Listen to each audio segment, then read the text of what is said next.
Well, more lake effect snow is on the way. The National Weather Service has issued a winter weather advisory for lake effect snow.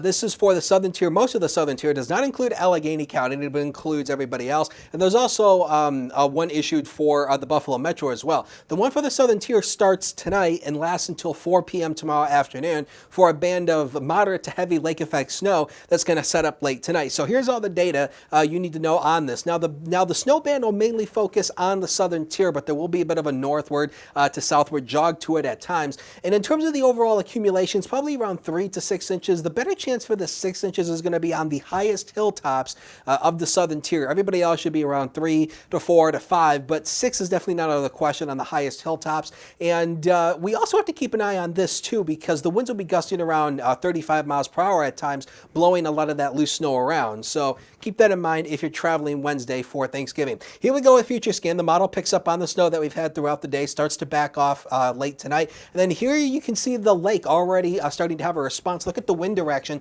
All these arrows is the wind direction. Notice the wind direction as it comes across the lake. That influences that band, and as the wind shifts, that ultimately directs this band into the southern tier. Again, the darker blues indicates the heavier amounts of snowfall rates. The band will sag way to the south, fall apart throughout the day tomorrow. And then there's a weak little band of lake effect coming off Lake Ontario that may impact the Buffalo Metro and may sag a little bit to the eastern southern tier as well throughout the day tomorrow. So again, in terms of the accumulations, maybe around 3 to 4 inches, here in Chautauqua County. Again, once you rise up into the highest hilltops around the Boston Hills, maybe around 5 inches there, 5 to 6 inches will be likely right in this area here. This is the highest hills of the southern tier, so definitely 6 inches possible there, and maybe 3 inches once you work out toward Olean. Again, not a huge deal, but it is accumulating snow nevertheless. That could be a little bit shovelable as you head out the door later in the day on Wednesday. And again, cold Thanksgiving, another cold front's going to plow on through, and behind it, high pressure builds in, but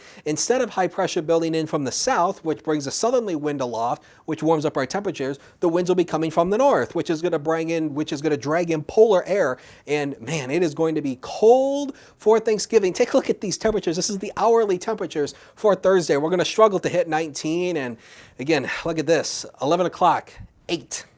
Ouch, very cold.